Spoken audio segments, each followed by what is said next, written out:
I hear this, that you're a hero all the time, but I do not feel like I did anything but my duty.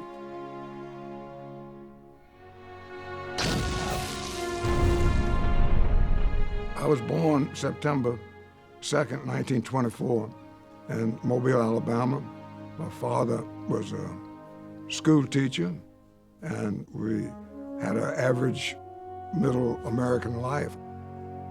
My closest friend was Eugene Sledge. Sid and Gene were always very, very close friends. Gene called him Buddy, and Sid called Gene Shot, a big shot. On the eve of the attack on Pearl Harbor, Sid Phillips worked as a runner for an engineering firm, earning money towards attending college. When the news about Pearl Harbor came over the radio, at that moment I was in a drugstore drinking a vanilla milkshake, and a lady burst in the side door of the drugstore and screamed, "Turn on the radio." I was the only one in the drugstore that knew where Pearl Harbor was. My friend was a soda jerk there in the drugstore, and his immediate response was, "Sid, let's go join the Navy in the morning." And I said, "Great." The line for the Navy went out of the building, down the street, and around the corner. That was when this Marine recruiting sergeant came over there and said, "You boys want to kill Japs?" And we said, "Yeah, that's the idea." And he says, "Well, all you do in the Navy is swap decks." He said, "You belong in the Marine Corps."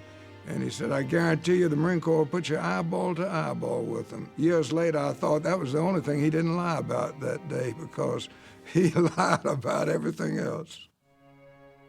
I turned 18 when actually we were on Guadalcanal. We'd been there about a month, and I remember specifically thinking, this is my birthday. And I walked over and sat down by the ocean and had a 5-minute meditation that I am 18 now and I'm growing up. It was adventurous. You were young. You were still macho and gung-ho. After the first adventure, that sort of changes. The worst thing I endured on Guadalcanal was that bombardment by Japanese battleships that we had one night. I don't think anybody that lived through that would ever forget it. When we landed on Cape Gloucester, the monsoon season began. And honestly, I've never seen it rain anywhere in the world like it did on Cape Gloucester. It would rain 24 hours a day, day after day after day after day. Everywhere you went, it was knee-deep mud. Vehicles could barely move. Clothes rotted, your shoes rotted. You were always miserable in the tropics. We'd had a firefight all night on Cape Gloucester, and we'd had quite a few wounded and dead. And our mortar position was right close to the surgical tent. They brought all these wounded in the rain and in the mud. You have a helpless feeling. You wish you could do something yourself. I think it was that at that time that I said, I'd like to study medicine. Sid Phillips was one of the young men who got rotated home before the Battle of Peleliu. We just couldn't believe that he had finally come home. I felt like I was dreaming this, that I was going to wake up and be back there on Pavuvu again. The last time we had seen Sidney, he was a slender little 17-year-old boy. The man that came home to us was entirely different.